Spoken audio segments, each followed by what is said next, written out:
오늘 오후에 주시는 하나님의 말씀 야고보서 강의 35번째 35번째 4장 1절서부터 3절입니다. 너희 중에 싸움이 어디로 다툼이 어디로 쫓아나느냐 너희 지체 중에서 싸우는 정욕으로 쫓아난 것이 아니냐 너희가 욕심을 내어도 얻지 못하고 살인하며 시기하여도 능히 취하지 못하나니 너희가 다투고 싸우는도다. 너희가 얻지 못하면 구하지 아니하며 구하여도 받지 못하면 정욕으로 쓰려고 잘못 구함이니라. 아멘. 야고보 이 사람은 예수님의 아우 야고보라고 우리는 결론을 내리고 이 내용 서신을 보고 있습니다.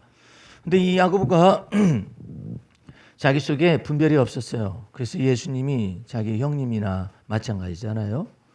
그런데 어느 날 그 형님 예수님이 30세가 되고 난 다음에 공적인 생애를 사시는 것이죠. 그래서 천국 복음을 증거하시고 그와 같은 공적인 사역 속에 들어가시더니 산상수훈 속에서 엄청난 비밀들을 쏟아내는데 누가 저 사람한테 저걸 가르쳤던가 그런 것들에 관하여서 동생 야고보는 유심히 보면서 좀 이상하다. 형님이 좀 이상하다. 그리고 친척들도 전부 다 요셉의 아들이 아니냐 이렇게 생각을 하고 있는데 이 야고보는 그 속에서 얼마나 많은 긍정과 부정의 갈등의 여지가 많았겠어요. 그런데 어쨌든 그 친척들과 더불어서 예수의 동생들도 예수님을 잡으러 다니기도 하고 좀 이상하지 않느냐라는 것으로 쳐다보기도 해서 예수를 믿는다는 건 쉽지 않았을 거예요. 그런데 그러던 사람이 예수님께서 십자가에 죽으셨다가 부활하시고 난 다음에 사도행전 1장에 보게 되면 예수의 모친이 예수의 아우들로 더불어서 전혀 기도에 힘썼다라는 내용이 사도행전 1장에 기록이 되어 있습니다. 그래서 어떻게 이 모두 변경이 가능할까? 그 모두 변경을 때에 맞추고 경우에 맞춰서 하나님의 뜻에 맞춰서 할 수 있다라는 것을 보고 우리는 영적인 분별력이라고 그러죠. 싸우고 다투는 까닭이 뭐예요? 왜 라이벌 의식을 갖죠? 나하고 저 사람 경쟁 의식을 가졌다. 그럼 왜 그러죠? 분별이 없어서 그래요. 예. 분별력만 있다면은 싸우고 다투할 이유가 없잖아요. 예. 근데 이 모든 것들 가운데서 야고보는 특별히 4장 1절 속에 너희 중에 싸움이 어디로 다툼이 어디로 쫓아나느냐 너희 지체 중에서 싸우는 정욕으로 쫓아난 것이 아니냐. 그래서 싸우는 정욕, 다투는 정욕, 그다음에 이 모든 것들이 시기와 다툼의 정욕이 이런 것들을 전체를 여기서 엮어서 3장 13절서부터 계속해서 다루고 여기까지 이르는 거예요. 근데 이와 같은 내용 가운데서 수많은 사람들이 자기 자신 속에서 싸우고 싶지도 않고 다투고 싶지도 않고 비교하고 싶지도 않아요. 그런데 자꾸 그렇게 된단 말이에요. 그것을 야고보는 뭐라고 하냐면 다른 문제가 아니라 너희 속에서 있는 싸우는 정욕으로 쫓아난 것이다. 이게 싸우는 정욕 때문에 너희가 분별이 없어가지고 다투고 싸우고 경쟁의식을 갖고 비교의식을 갖고 이렇게 된다라는 것을 알게 된 거죠. 그런데 이 모든 것 가운데서 사도 바울 같은 경우는 한 방에 끝내버려 이것을. 예.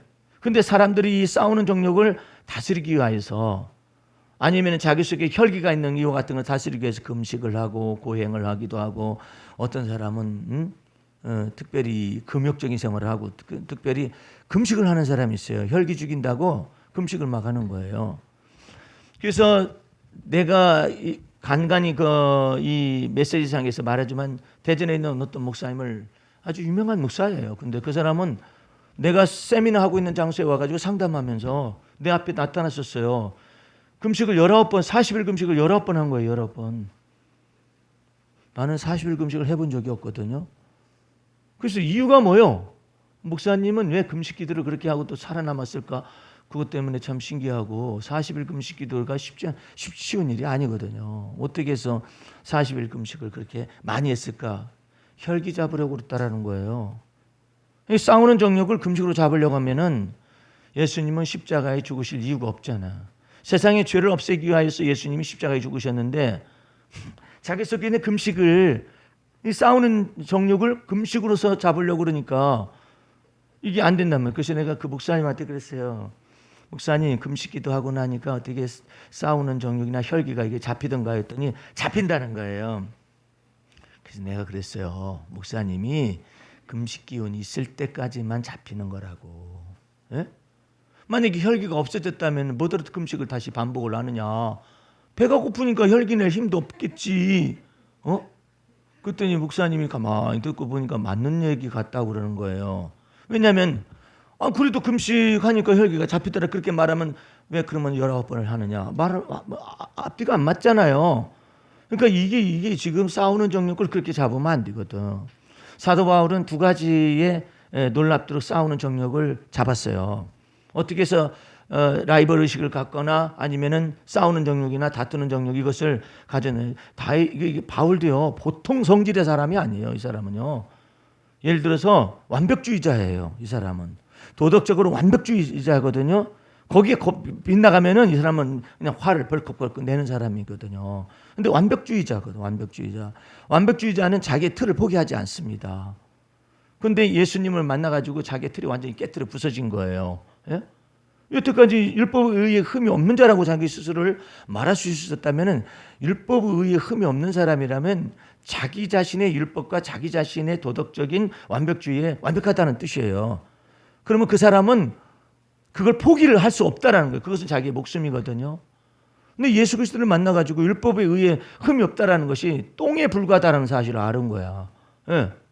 율법에 의해 불과하니까 하나님 앞에 서려면은 하나님의 의가 있어야지 율법의 의 가지고는 안 돼요. 하나님 앞에 서려면 하나님의 의를 소유한 사람만이 하나님께 서지 자기의 의로움을 가지고는 설 수가 없어요. 그러니까 하나님의 의는 인간 속에서 뭘 제거를 시키냐면 율법의 의가 흠이 없다라는 율법의 의를 제거를 시켜요. 그 다음에 자기의 의를 제거를 시켜요. 그러니까 하나님의 의가 없이는 하나님 나라에 들어갈 수가 없어요.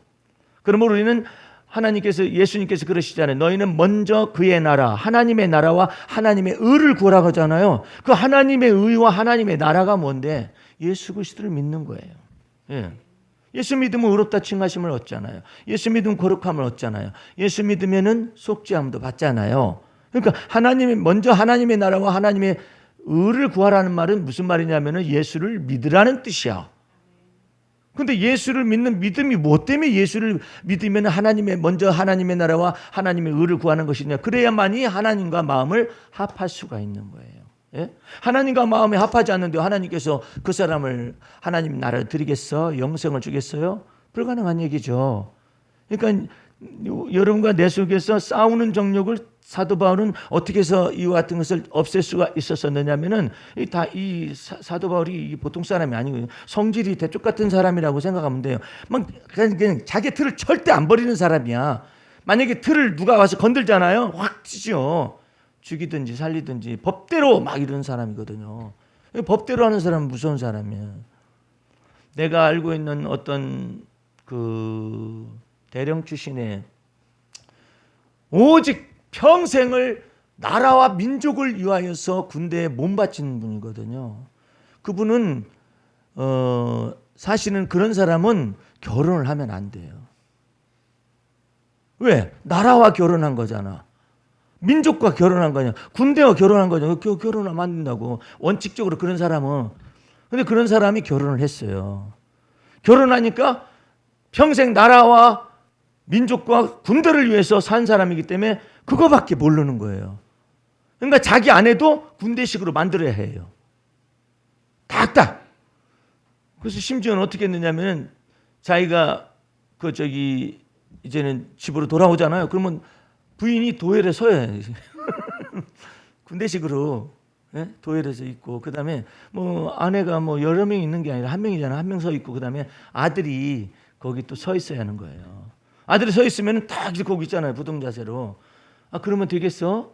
그건 자기의 일터가 거기인 것이지 구분이 안 되는 거예요. 이 사람이.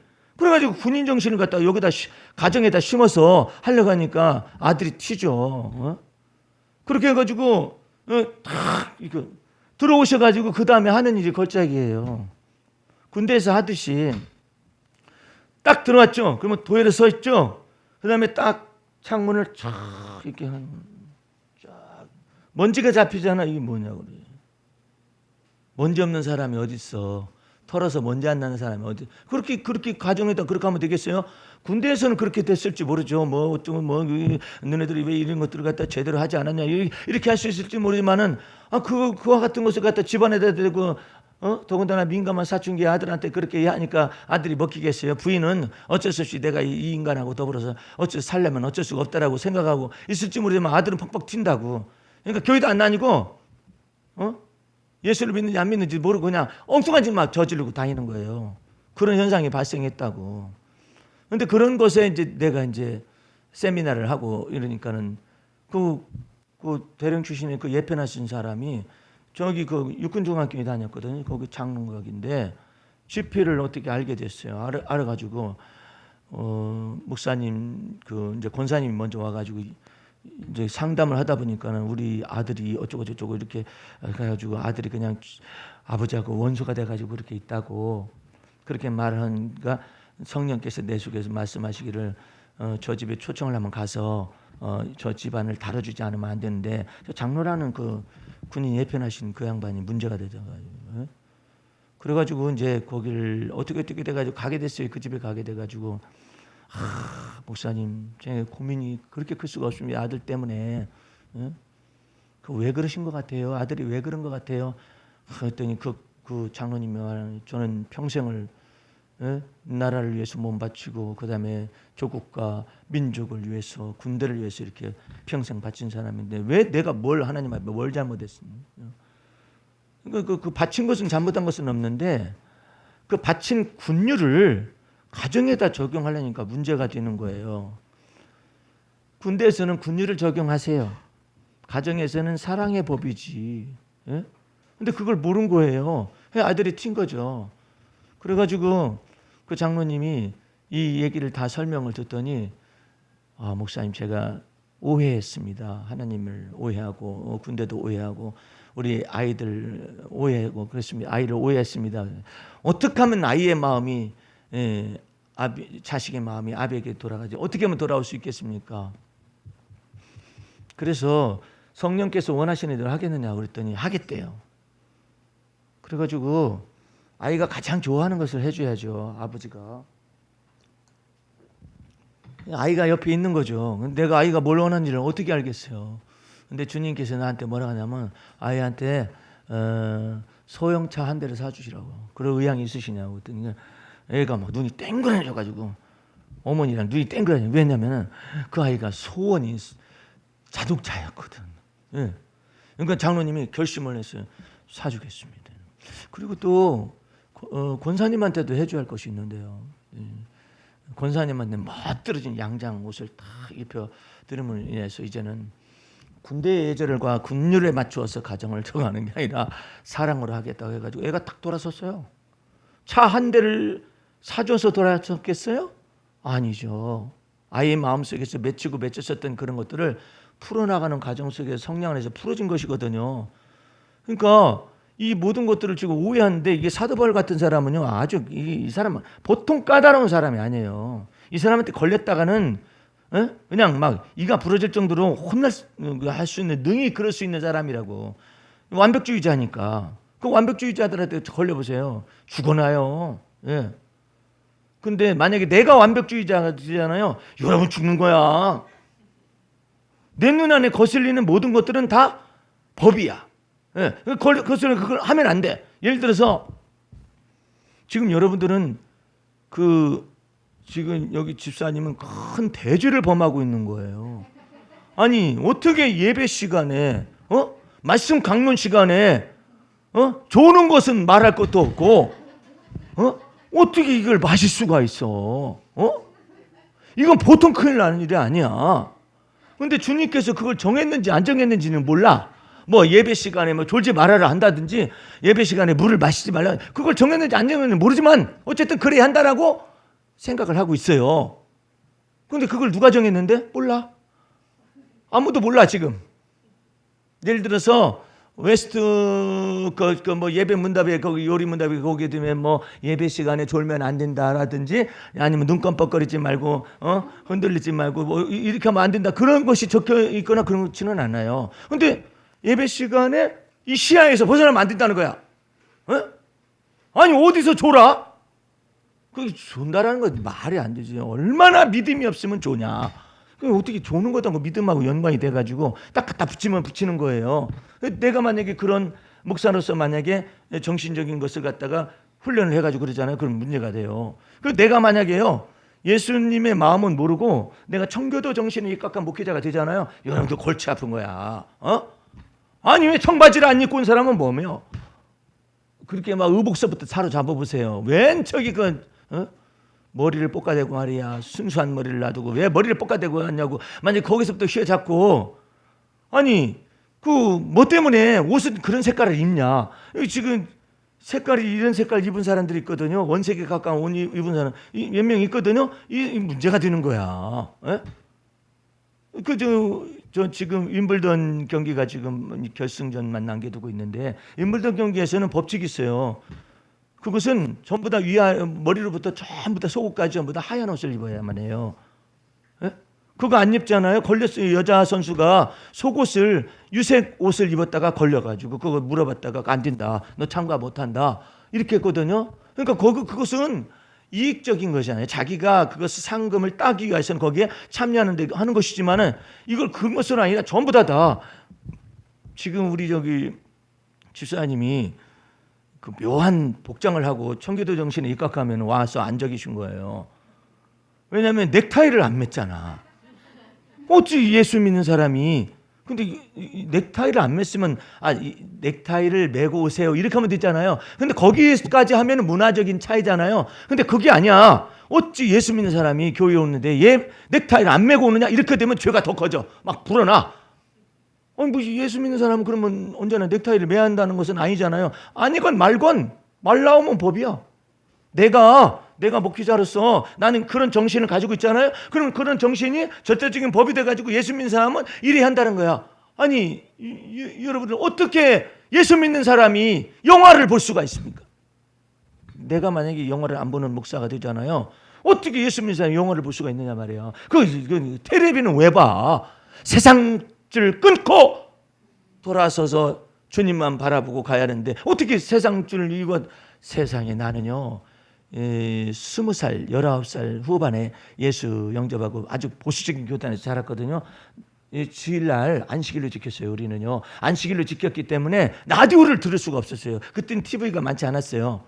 목사님 댁에는 TV가 있어가지고 몽땅 모여가지고 막 축구 경기 있으면 막 쳐다보고 아주 그냥 자부심을 가지고 TV 보았다는 것 때문에 돌아가고 이랬었는데 라디오를 듣잖아요. 어떻게 라디오 끊고 신문 끊고 TV 끊고 그 다음에 또 안식일날 돼가지고 어떻게 돈을 쓸 수가 있느냐.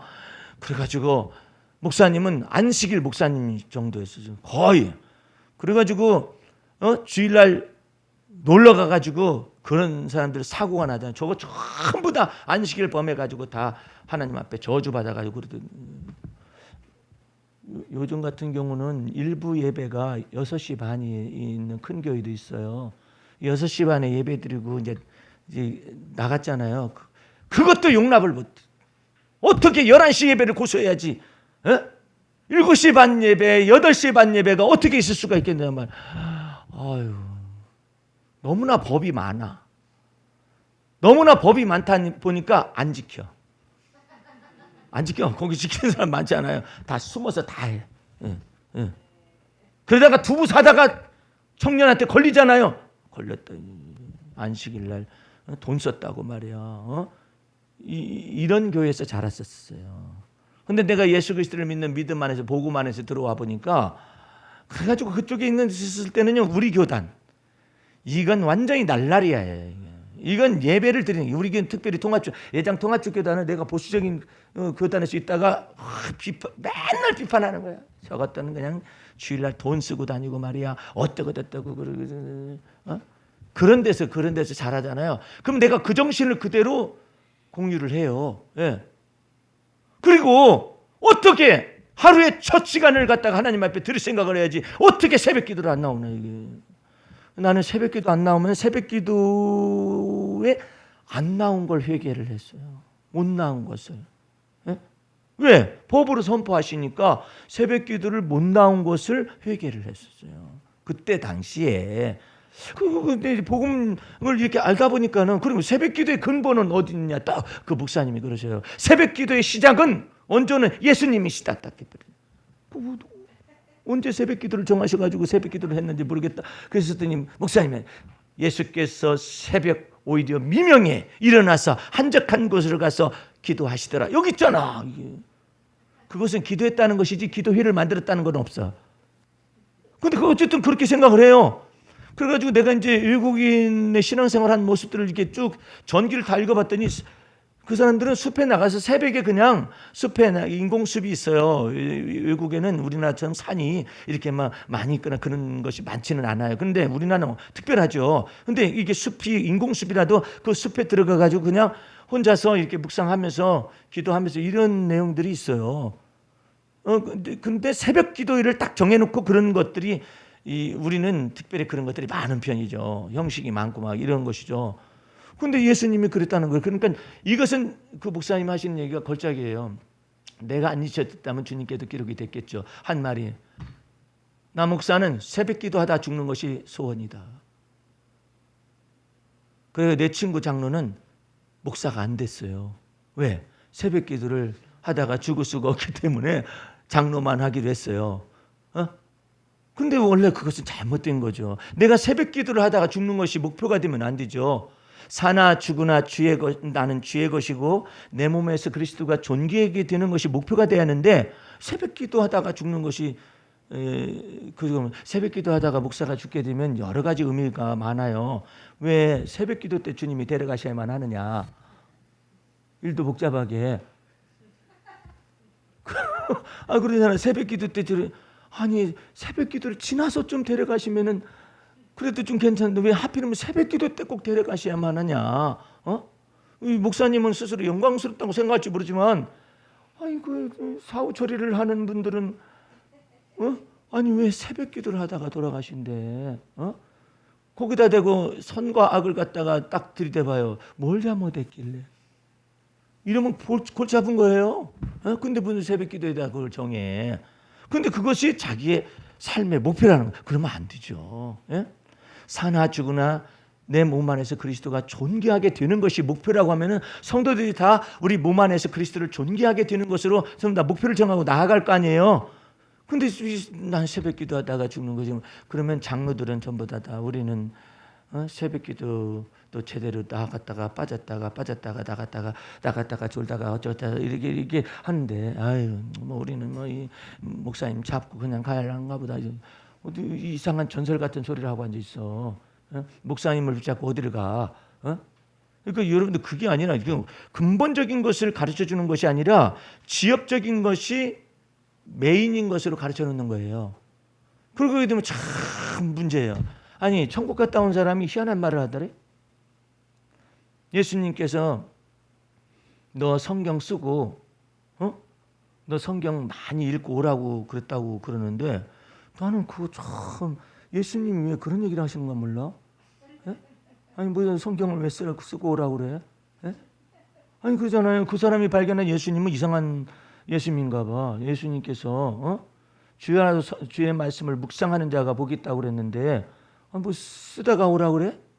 아니 왜 쓰다가 오라고 그러는 것이 정신이 또 하사불성인가? 예? 참 이것은 어렸을 때는 이렇게 하는 거예요. 어렸을 때는 성경을 몰라. 그러니까 써가면서 이렇게 있구나. 읽어가면서 일독하면서 이런 것이 있구나. 그러지만 아니 재료만 잔뜩 갖다 놓고 요리됐으니까 잡수세요 예수님. 그러면 예수님 잡수시겠어요? 재료만. 야 너는 재료만 가져왔냐? 아니 이것을 예수님을 믿는 믿음을 적용해야 할 게 아니야. 적용해서 하나님의 선하심도 맛보아 알고 막 이래야잖아요. 주님을 경험해야잖아요. 주는 그리스도의 살아계신 하나님의 아들이심을 경험해야잖아요. 일상생활 속에서 주님을 경험하는 것이 옳은 것이지. 너희는 하나님의 선하심을 맛보아라고 했잖아. 맨 성경 공부 여기 성경 공부는 다 했어요. 성경 공부는 다 했는데 믿음이 없네. 아니 베드로가 성경을 알면 얼마나 알았겠어요. 생각해봐요. 아니 바리새인인 사도 바울에 비추어서 베드로가 성경을 알면 얼마나 알겠어. 몰라. 예수님은요 이 성경에 능통한 바리새인들이라든지 서기관들이 율법사들이거든요. 그러니까 성경에 능통했을 거 아니에요. 구약 성경에 그들 속에서 사역을 시작하지 않았어요. 왜? 이 사람들은 성경 율법은 아는데 예수님을 몰라요. 그러니까 저 변두리 갈릴리 출신들, 유대인들, 변두리 갈릴리, 저 사람들은 이방인들하고 거의 비슷하게 그 성경에서 일컫고 있거든요. 너 이방 갈릴리여 할 정도로 그 사람 무식하거든요. 아니 생각해봐요. 예수님이 하나님의 아들이라고 이게 믿어지겠어요? 너나 똑같은 것 같은데? 똑같은 것 같아. 어떻게 하나님의 아들이 되는 거예요? 이 복음 계시가 아무것도 몰라. 이 사람들은 모르니까 그 대신에 예수님이 터치를 하죠. 베드로를 만나잖아요. 만나기 밤새도록 고기를 잡지 못하였습니다. 그러면 배 오른편에다가 그물을 던져라. 그래야만 고기를 많이 낚게 될 것이다. 잡게 될 것이다. 그러니까는 베드로의 마음속에 갑자기 믿음이 열렸어. 말씀에 의지하여 제가 밤이 맞도록 내가 그물을 던졌어도 고기를 잡을 수 없었지만 말씀에 의지하여 제가 그물을 내리리이다. 이런 엄청난 고상스러운 이 언어가 이 지식이 지혜와 지식이 어디서 나올까? 예? 생각해보면 그게 첫 만남이에요. 내가 밤이 맞도록 수고하여도 고기를 얻을 수가 없었지만 말씀에 의지하여 그물을 내리리이다 했더니 내렸더니 와 고기가 그물 찢어지게 막 이렇게 나와가지고 요한과 야고보가 동업자니까 야 이렇게 잡혀가지고 그랬다가 야고보와 요한도 와가지고 막 고기를 보고 놀라고 있는데 베드로는 예수님 앞에 딱 엎드린 거예요. 예? 나사렛 예수잖아요. 가버나움 예수이고 나사렛이 거기에요 동네가. 근데 거기에서 나사렛 예수라는 분인데 어떻게 이 말씀에 의지하여서 그물을 내렸는데 이렇게 고기가 잡힐 수가 있느냐. 그것 때문에 딱 엎드려가지고 베드로의 입에서 막 나오는 거예요. 주여 나는 죄인이로소이다. 아니 고기 많이 잡혔으면 주여 대박이로소이다 이래. 주여 대박이로소이다 이게 맞는 거 아니에요? 예? 근데 주여 대박이로소이다가 아니라 주여 나는 죄인이옵나이다 꿇어 엎드렸단 말이에요. 예수님께서 하시는 얘기가 네가 이후로는 사람을 취하리랐다. 근데 베드로가 주여 대박이옵나이다. 주님 따라다니면 성공적인 그 다음에 축복을 받고 그 다음에 형통하고 이렇게 됐으면 베드로는 아무것도 아니에요. 그 베드로는 선지자적 예수나 아니면은 그 다음에 예언자적인 예수라든지 이와 같은 이적과 표적과 기적을 일으키는 그런 예수에 불과한 그분만을 만났을 수가 있어요. 근데 주여 나는 죄인이로소이다 딱 엎드리니까 이제 나사렛 예수가 하나님의 아들이신 것을 믿음의 눈으로 보게 되는 거잖아요. 이게 놀라운 거란 말이에요. 예? 그러니까 여러분과 내가 주 안에서 싸우는 정욕을 여러분 스스로가 금식해가지고 눌러보고 또 눌러보고 또 나왔네 또 눌러보고 또 금식도 필요해서 또 하고 작정기도 또 하고 아무리 해봐 혈기가 죽나. 예? 차라리 죽는 것이 낫다. 그런데 사도 바울은 이것을 어떻게 풀었느냐. 첫 번째로는 내게 주신 은혜가 있더라. 예? 내게 주신 은혜가 있으면 저 사람에게도 주신 은혜가 있겠죠. 저 사람에게 주신 은혜가 있고 내게 주신 은혜가 있으면 각 사람에게 주신 은혜가 있을 거 아니에요. 저것은 생긴 것은 왜 이렇게 저렇게 생겼는데 왜 이렇게 돈이 많다냐. 그럴 일이 뭐가 있어. 저 사람에게는 그냥 그 돈에 그냥 은혜를 주어서 누리게 하시는가 보다 하잖아. 예수 안 믿는데 어떻게 저렇게 돈이 많대. 그 사람은 하나님이 일반 은총 가운데 돈은 주긴 주었어요. 누리게 하긴 누리게 하는데 무슨 은혜를 못 받았냐면 예수를 아는 은혜를 못 받은 거야. 예? 그러니까 그 사람은 그걸 가지고 저 사람에게 그런 은혜가 있는가 보다. 일반 은총으로 하나님이 주셨는가 보다. 이러면 되는 것이지. 저것은 생긴 것은 저렇게 생긴 것이 왜 이렇게 돈이 많대. 그렇게 말할 이유가 뭐가 있어. 나는 내게 주신 은혜가 따로 있잖아. 내게 주신 복이 따로 있잖아요. 그러니까 내게 주신 은혜가 무엇인지를 헤아릴 줄 알면은 다른 사람에게도 주신 은혜. 저 사람은 왜 그렇게 그냥 꽃꽂이를 잘한대. 질투나. 그럴 필요가 뭐가 있어. 저 사람에게는 꽃꽂이 하는 은혜를 주셨는가 보다 하면 되지. 할렐루야. 저 사람은 왜 이렇게 요리를 잘하나. 나는 못하는데 저 사람에게 요리를 잘하는 은혜를 주셨는가 보다 하면 되지. 그걸 갖다가 나한테 맡겨봐라. 내가 못하는 것이 있는가. 아이고 나도 돈 좀 많았으면은 나도 다 배워가지고 다 할 수 있어. 뭐들 그렇게 말을 해. 값싼 이슬이래 가지고 낮은 은혜 이 도끼를 갖다 도끼에다 낮은 은혜를 딱 입혀가지고 있게 되면 그걸 안 까겠어요? 예? 뭐들 그런 얘기를 해. 아, 저 사람에게 그런 은혜를 주셨는가 보다. 저 사람은 왜 이렇게 손이 빠르다냐? 나도 연습 좀 해볼까? 되나 그게? 빠른 거야 그 사람은 그게 손이. 저 사람에게 저 은혜를 주셔. 이게요. 아무리 머리가 빨리 돌아가더라도요. 손으로 빨리 머리에서 손으로 연결된 사람은 이게 머리가 돌아가면서 이게 되잖아요. 머리가 아무리 빨라도 이쪽으로 연결이 안 되는 사람은요. 느리게 돼. 나 그 프로그램 가운데 참 희한한 프로그램이 종편에 있어요. 나는 그 제목이 왜 그러는가 그것도 잘 모르겠어. 얼마예요라는 뭐 프로그램인가 뭐가 있는데 거기는 바보들이 거의 다 많이 나와 있지. 사람들이 볼 때 그래가지고 이게 지금 무슨 프로그램인지를 몰라요. 근데 어떤 사람이 이제 연예인들이 나오거나 이제 그러는데 이 부인이 너무 느린 거예요. 밥 먹는 것도 느리지, 행동하는 것도 느리지, 막 이렇게 느린 거예요. 그래가지고 이렇게 해서 이제 설렁탕 집에 가가지고 남편은 이제 후루룩 해서 다 먹었는데 반절을 남겨놓고 부인이 반절을 천천히 넣어가지고 이제 천천히 먹고 있어요. 남편이 있다가 아이고 내가 저 사람 도와주는 게 낫겠거니 해가지고 부인에 있는 반절 밥을 넣어가지고 먹어버린 거야. 그러니까 막 소리를 확 질러버린 거야. 이 느린 부인이. 왜 내 밥을 먹는 거야? 아니 당신이 너무나 늦게 먹어서 그 밥을 내가 먹어주고 그래가지고 좀 맞추려고 그랬지. 그랬더니 나 그거 마저 다 먹으려고 그랬거든. 이렇게 아니 그러니까 사람들이 바보들이 이제 옆에서 이제 뭐 그러는 거야. 아니 그러면은 부인한테 말을 하고 이거 먹어 그 당신 반절 이거 더 이상 못 먹을 거지? 그럼 내가 먹을까? 그럴까? 그렇게 물어보든지 그러는데 왜 물어보지 않았느냐 해가지고 또 난리가 난 거야. 막 남자는 남자들끼리 여자는 여자들끼리 막 맞다 틀리다 막 이 난리를 치고 있으니까 그러면 당사자의 얘기를 들어보자. 느린 사람 얘기는 이제 왜 반절 밥을 남겼어요?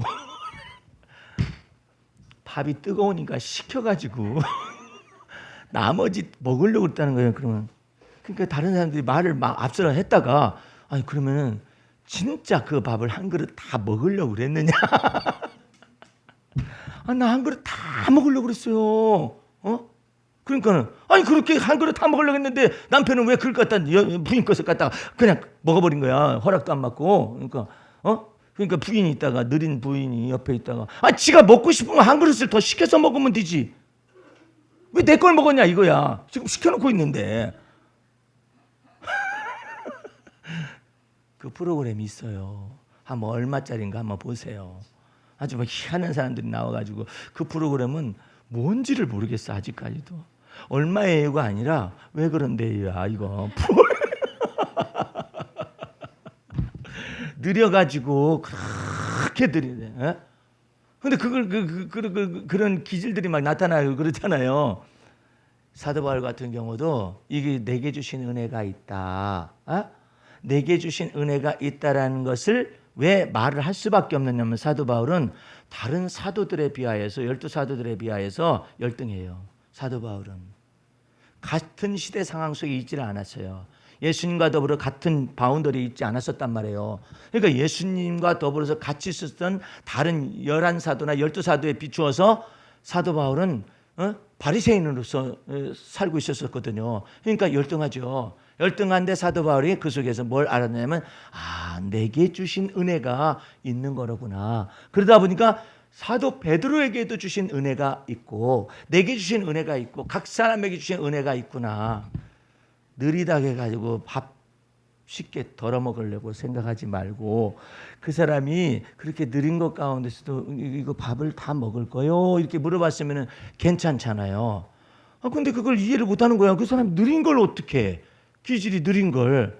그걸 이해할 수 있는 것이 평생의 하나됨의 어떤 목표와 과정일 수도 있는데 여러분과 내 속에서 이 사도 바울이 첫 번째로는 싸우는 정욕을 극복할 수 있고 라이벌 의식을 극복할 수 있는 것이 왜냐하면 사도 베드로하고 사도 바울이 사도행전에 지금 내가 영성을 조금씩 써내려가고 있거든요. 거기 보면 사도 베드로가 일으켰던 이적과 표적과 기사의 내용이 그대로 사도 바울 속에 이적과 기사의 내용을 맞물려서 딱 기록되고 있어요. 예, 예. 이게 사도 베드로하고 사도 바울 영성이 딱 이렇게 겹쳐져가지고 이렇게 기록되고 있거든요. 그런데 그런 것 가운데서 이 사람들은 분별이 있는데 누가 분별이 없느냐면 그들을 따르고 추종하는 사람들에게 분별이 없는 거예요. 그 분별이 없는 것들에 관하여서 사도 바울이 놀랍도록 첫 번째 열쇠가 내게 주신 은혜를 내가 알므로, 그 다음에 내게 주신 은혜대로 내게 능력 주시는 자 안에서 이와 같은 것을 왜 내게라고 하느냐 이 말이에요. 우리에게 주신 은혜 뭐 이렇게 하면 되잖아요. 그런데 왜 특별히 내게라고 하느냐? 모든 사람도 내게 주신 은혜가 있다면 저 베드로에게 주신 은혜가 있고, 내게 주시는 능력이 있다면 저 베드로에게 주시는 능력이 있고, 내게 맡기신 사명이 있다면 베드로에게 맡긴 사명이 있다는 것이 분별이 되는 거예요. 그러면서 다툴 필요도 없고, 그 다음에 경쟁 라이벌의식을 가질 필요도 없고, 하나님이 저 사람에게 은혜를 주신 거라 이것을 알아지는 거예요. 두 번째로는 나는 날마다 죽노라예요. 내게 주신 은혜를 알았다 할지라도 우리 끄트머리 속에는 뭐가 있느냐면은, 그렇지만 내가 너보다 낫지 않냐. 저는 생각해봐요. 사도 베드로하고 만약에 사도 바울이 같은 시대선상에 예수님의 제자로 딱 들어왔다고 해봐요. 이거 보통 문제가 아니에요. 이거 보통 문제가. 에? 아니 예수님의 제자들이 길 가다가 안식일 날 밀이삭이 배가 고파가지고 밀이삭을 딱 땄어. 따가지고 비벼서 애땀을 먹어버렸어. 그러니까 바리새인들이 옆에서 있다가 왜 안식일 날 행하지 못할 일을 당신의 제자들이 행하느냐고 그렇게 말을 했잖아요. 그러면 그 가운데서 바리새인들이 그렇게 말을 던질 때 만약에 사도 바울이 예수님의 12제자의 바울들이 같은 저기에 섞여 있다고 생각을 가정을 해봐요. 그러면은 다른 바리새인들이 지켜보는 사람들이 뭐라 하는 것이 아니라 사도 바울이 먼저 그랬을 거야. 아니 예수님 쟤들 꼰질리는 것이죠. 쟤네들이요. 천하의 무식한 것 같으니라고 율법도 모르는 저런 것들이 안식일날 범해가지고 밀리삭을 따가지고 막 입에 막 쳐넣었다고 이렇게 바깥에서 하는 것이 아니라 안에서 난리가 났을 거야. 이 베드로라는 이런 사람들은 뭔데 그게? 예수님 쫓아오다 보니까는 그 변들이 유대인들이기 때문에 갈릴리 출신들이는 그렇기 때문에 그런 거 잘 몰라요. 몰라가지고 모르니까 그냥 오늘 안식일이냐 무엇이냐 이런 것도 몰라. 그런 거 따가지고 그냥 비벼 아유 배고프다 먹자 해가지고 딱 집어넣었단 말이에요. 그랬더니 다른 바리새인들이 왜 안식일날 하지 못할 일을 했느냐고 막 꼰질러 대잖아요. 근데 그런 안식일을 범하였다고 말하는 그와 같은 바리새인들 가운데 한 사람으로서 만약에 사도 바울이 예수님의 11제자의 수에 가입되어진 동시대 속에서 그렇게 됐으면 그 안에서 난리가 났을 겁니다.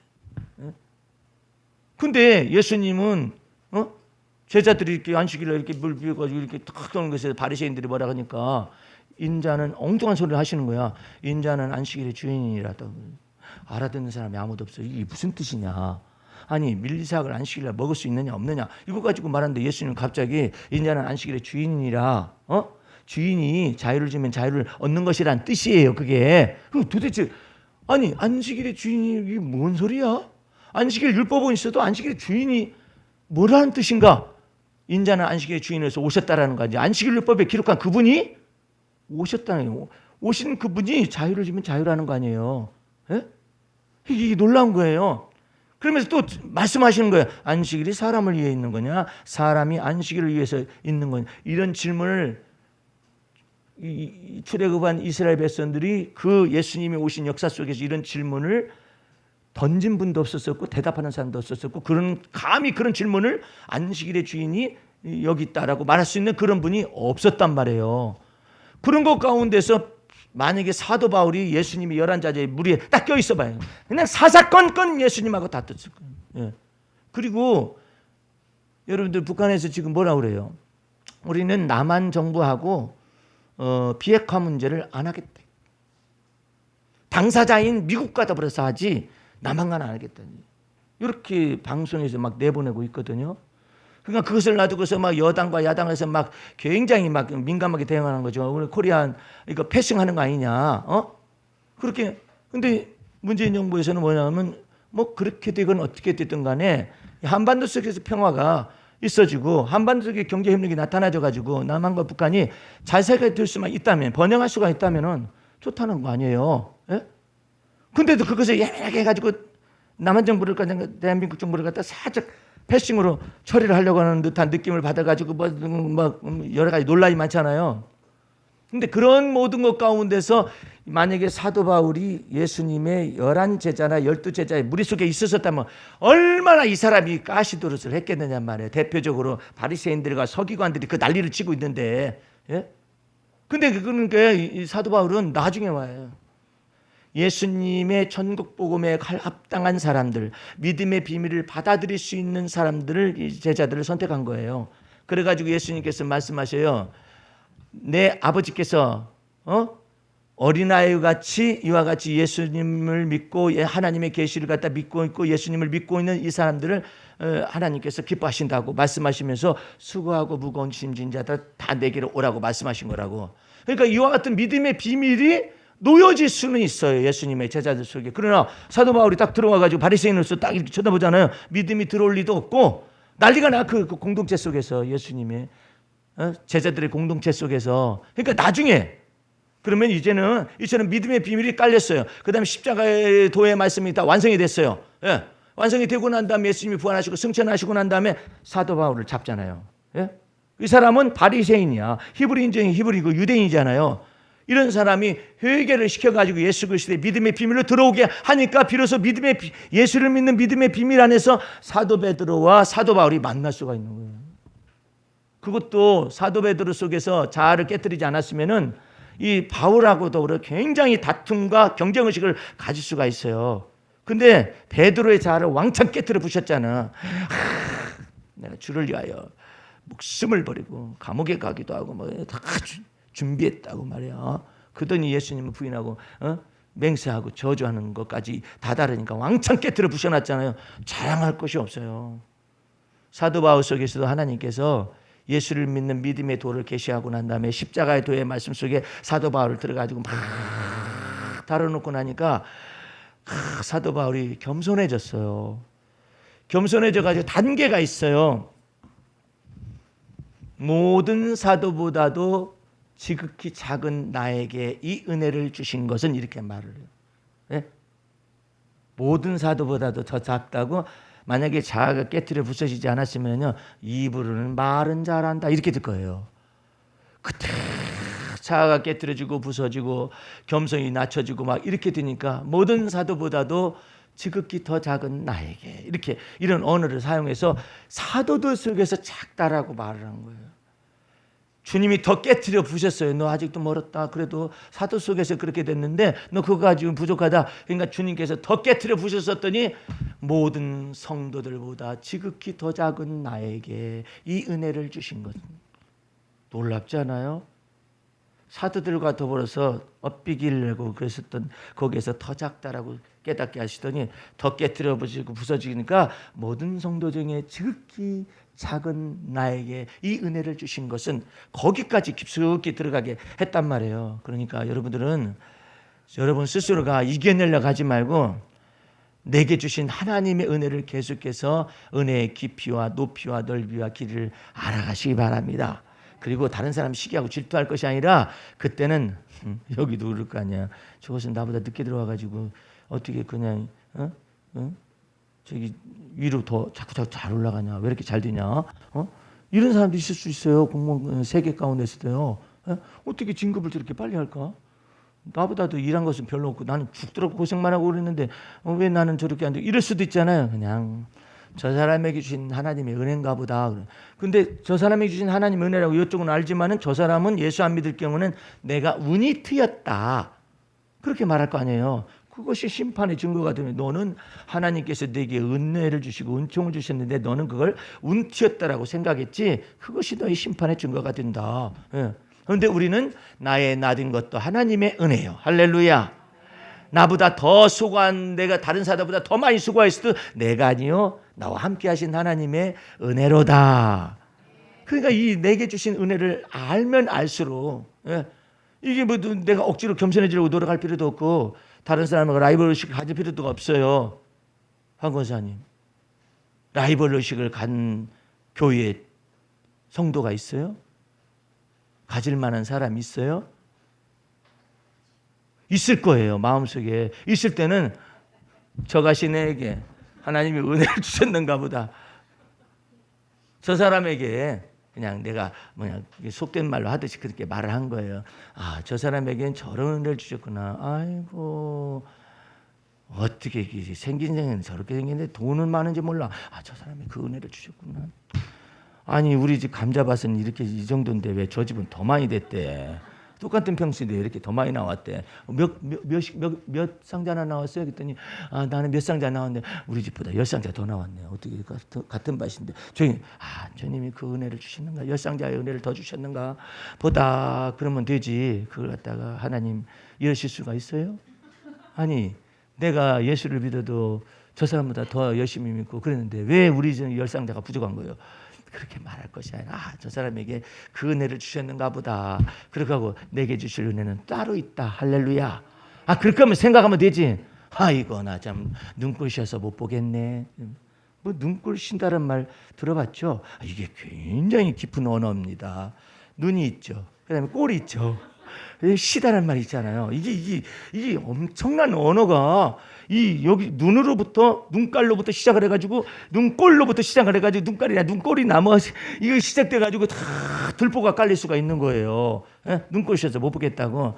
하나님이 저 사람에게 그 은혜를 주신 거야. 그래서 은혜 속에 감사해야지. 어저께 그 여자부 윈블던 결승이 있었어요. 근데 세레나 윌리엄스라는 여자는 이따위로 커. 그 다음에 그 사람하고 결승한 할렙이라는 선수는 요만해. 그 두 사람이 붙은 거예요. 여지없이 전부 다 세레나 윌리엄스가 저기 우승한다고 생각을 했잖아요. 근데 2대 0으로 졌어.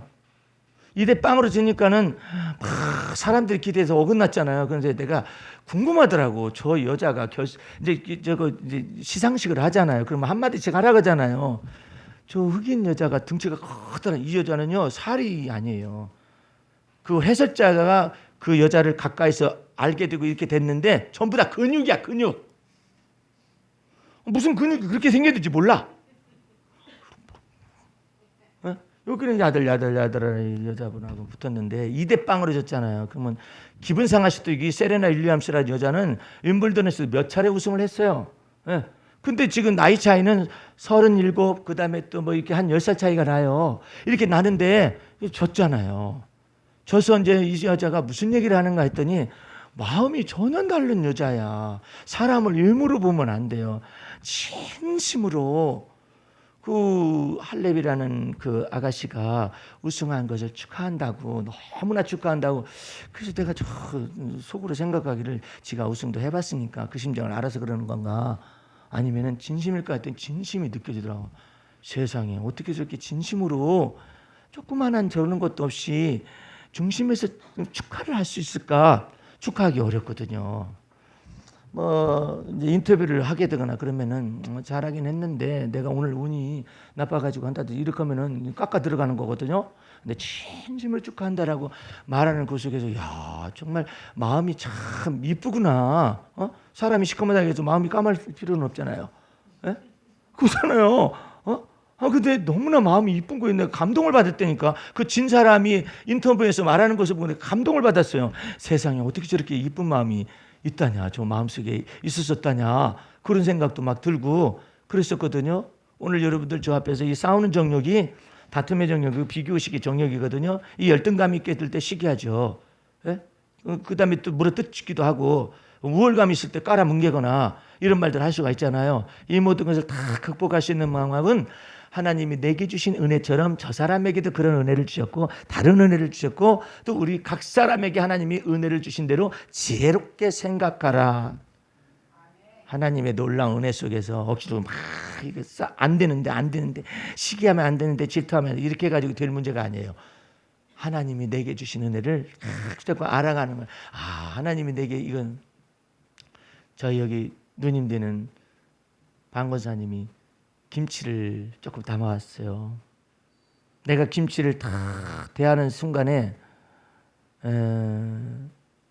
소천하신 어머님에 대한 사실 김치가 맛있는지 안 맛있는지는 이제 우리 둘 사이에 할 얘기고, 예.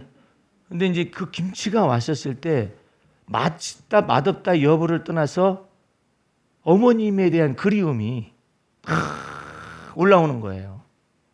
그것은 내가 표현을 하지 않고 어머님이 소천하시고 난 다음에 내게 한 번도 나타난 적이 없어요. 바쁘신가 봐요. 훈련 받으니라고 바쁘신가 본데 하늘에서 하나님 나라에서 나타나신 적이 없어. 나도 뭐 저기 군 적도 없고 나타나신 적도 없고 어쨌든 그런 뭐 예수님이 뭐 훈련을 받게 하시는지 뭐 하는지 어쨌든 그렇게 그랬는데 김치를 대한 순간에 외동딸인 우리 누님에게 어머님의 향기가 묻어왔구나. 그런 그리움이 딱 들어오는 거예요. 그래서 사람이 나는 그 생각이 딱 들어오더라고. 시인이라서 이런 말 한다고 생각하지 말고 들어보세요. 사람은 음식을 먹잖아요. 사실은 음식을 먹지는 않아요. 음식은 음식일 뿐이고 음식에 곁들여진 향기를 마셔요. 내가 그런 것들을 야 하나님의 은혜가 크구나. 그동안 잠재워놨었던 그 어머님에 대한 그리움을 이게 누님이 가져다준 이 반찬 속에서 그 어머님에 대한 그 그리움과 향수가 다 떠올라지는 거예요. 얼마나 감사하든지. 그런 의미에서 이것을 하나 읽고 이제 마치도록 하겠습니다. 달콤한 장맛비 온종일 비오는 날엔 속절없이 내리는 마른 장마비에 시름을 담아내니 설레는 가슴이 여전함은 빗소리 속에 담겨진 추억 때문이리라. 추억에 담아내는 빗물소리는 처마 밑 대청마루에 낮잠 든 어린 날 노래로다. 내가 어렸을 때 할머니 집이 여러분들 이거 상상할 수 없을 거예요. 내가 어렸을 때 우리 외할머니 집이요. 처음에 초가집이었어요. 초가집에서 이게 비가 내리잖아요. 그러면 초가집에서 내리는 물하고 그다음에 이 양가집이라고 하나 뭐라 기와집이나 이거하고 달라요. 정서가. 초가집에 거기 지프를 통해서 똑똑똑똑똑 떨어지는 거하고 달라요. 나중에는 개축을 하셨습니다마는 그 초가집 지붕이 있었어야 돼. 아주 어린 시절에. 근데 그 처마 밑 대청마루에 낮잠 든 어린 날 노래로 온종일 비오는 날엔 때 묻은 책 옆에 두고 차 한 잔 드리워 삶을 생각해 보리니 사치스럽게도 살짝 낮잠 청해도 비웃는 이 없으리라.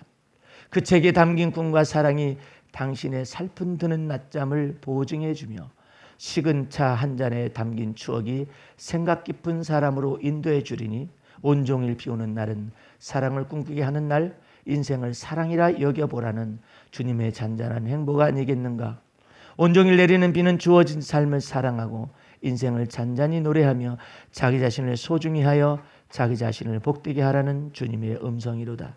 메마른 대지를 적시고 저수지에 물을 대시며 반지랑의 아름다움을 내리시는 주님의 성실함을 노래함이 마땅하지 않으랴. 여러분들 아름다움을 내리시는 주님을 잘 생각해 봐요. 진노 중에서도 긍휼을 베푸시는 분은 아름다움을 내리시는 거예요. 하나님 이런 어려운 중에서 주께서 자비를 베푸시고 긍휼을 베푸셨습니다라고 믿는 것은 주님이 아름다움을 내리시는 거예요. 그 아름다움을 내리시는 주님에 대해서 이 한마디만을 여러분의 마음판에 새기고 가세요. 하나님은 아름다움을 내리시는 분이시다. 그 아름다움이 이쪽 집안에는 아이를 순산케 하셔서 아니면 태문을 여셔서 아이를 받게 하시는 그 아름다움인지 어쨌든 아름다움을 내리시는 주님. 성경에는 아름다움을 내리시는 주님이란 말은 없어요. 그런데 나는 주님 앞에서 이 시어를 받았어요. 하나님은 모든 것을 아름답게 하신다라는 것인데 그 의미가 뭐냐면 은혜라는 뜻이에요. 카리스라는 것인데 하나님이 추하고 더러운 것을 다 덮으시고 아름답게 하신 거야. 그래서 여러분과 나를 하나님의 자녀 삼으신 거예요. 죄사함의 은총을 나타내서 더러움을 덮었어요. 의롭다 칭하셔서 하나님 우리에게 의를 주셔가지고 아름답게 하셨어요. 아름답게 하셨는데 그 아름답게 하심을 이 사도 바울은 어디까지 더 진전이 됐느냐? 영화롭게 하셨다라는 것까지. 오늘 여러분들 주님께서 여러분의 삶 속에서 필요를 구할 때 주님이 채워주시잖아요. 그러면 주님이 아름다움을 내게 주신 것으로 만족할 줄 알아요. 이것이 크건 작건 상관이 없어요. 하나님이 내 마음속에 믿음으로 주 앞에 간구했었던 주님이 이걸 들으셔 주셨다면 많건 적건 간에 아름다움을 내게 주신 거예요.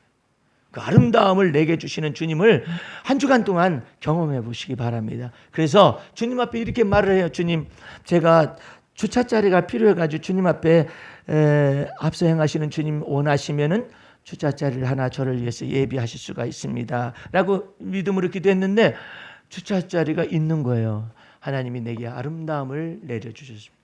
주님, 제가 전철 타고 다니는데요. 자리가 분명히 없죠. 사람들이 너무나 많아서요.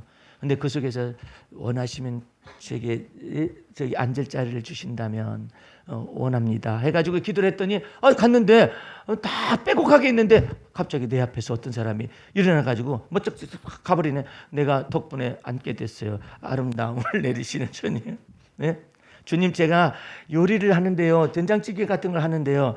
하긴 하는데 어떤 때는 그냥 히트를 쳤다가 어떤 때는 전 들쭉날쭉합니다. 그런데 주님, 제가 이 찌개 할 때 특별히 주님께서 은혜를 더하여 주옵소서 해가지고 막 한 대로 막 했어. 너무나 맛있다고 막 그러는 거야. 뒤돌아서가 주님, 제게 아름다움을 내리셨습니다. 은혜를 더하셨습니다. 범사에 왜 그러느냐? 주님이 내 몸 안에 성전 삼고 계시기 때문에 몸으로 드려진 산 제사 속에서 먹고 마시고 이 모든 것 가운데 주님이 관여하시고 나의 전후를 두르시고 내게 안수하셨으니 내 잔이 넘치나이다.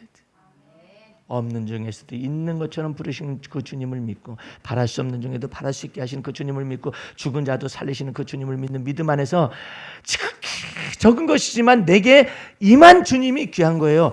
주차자리를 구했는데 주님이 내게 임한 거야. 내게 은혜를 더하신 거라고. 그 은혜를 더하신 것을 아름다움을 내리시는 주님이라고. 여러분 마음 중심 속에서 항상 주님은 우리를 은혜로 덮으시는 분. 그래서 은혜의 보좌라고 그래요. 은혜의 보좌가 어디 있느냐?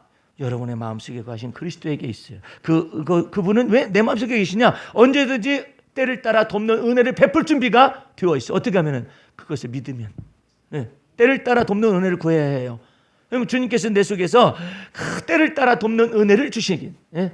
그것도 주님 앞에서 주님이 긍휼을 베푸셔서 지극히 작은 것에서부터 출발을 하세요.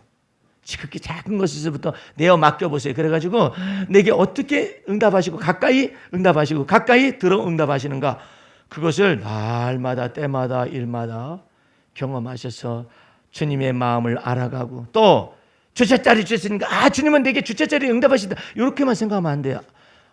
주님의 마음과 내 마음이 이렇게 일치가 되고, 이것이 귀중한 것이지. 주차자리 하는 건 너 그러면 평생 주차자리만 해줄까? 그러면 안 되죠. 주님의 마음과 일치가 하나가 된 거예요. 주님께서 다윗에게 이렇게 말을 하십니다. 내가 이새의 아들 다윗을 만나니 내 마음에 합하다. 다 하나님의 마음에 합하다겠죠. 우리는 그리스도의 마음에 합한 자. 할렐루야. 여러분 안에 거하셔서 그러니까 한번 주님과 자꾸 맞춰봐요. 내게 이와 같은 것에도 역사하실 수 있을까? 내가 이와 같은 걸 내어 맡길 때 주께서 역사하실 수 있을까? 그래가지고 하나님의 선하심을 계속 맛보아라. 주님 원하시면 제게 하실 수 있나요? 원하시면 자녀들에게, 원하시면 하실 수가 있습니다. 주님 뜻대로 하시옵소서. 그 은혜 속으로 들어갈 수 있기를 주의 이름으로 축원합니다. 기도하겠습니다. 우리 하나님 아버지, 감사 참이 올립니다. 우리의 삶 속에 들어오실 뿐만 아니라 우리 마음 속에 좌정하셔서 내가 사는 것이 아니라 그리스도가 내 안에 사심을 믿사오고 그 주님을 믿는 믿음 안에서 때마다 일마다 역사하시는 주님을 경험하기를 원하고, 하나님의 성품에 다다르기를 원하고, 성령의 열매가 우리 속에 맺혀져서 유전적인 기질까지도 바뀌어서 새것 만들어지는 놀라운 은혜 속으로 들어가서 내 몸 안에서 그리스도만 존귀하게 되는 놀라운 삶을 살기를 원하오니 축복하여 주시옵소서. 지금은 우리 구주 예수 그리스도의 은혜와 하나님 아버지의 그 무한하신 사랑과 성령의 감화감동 인도하심이 오늘 이와 같은 보배로운 말씀을, 믿음의 말씀을 마음에 새기고 입술로 신하여서 매일의 삶 속에서 열매를 거두기를 원하는 성도들 머리 위에 지금부터 영원까지 함께 하시옵기를 간절히 축원하옵나이다. 아멘. 할렐루야.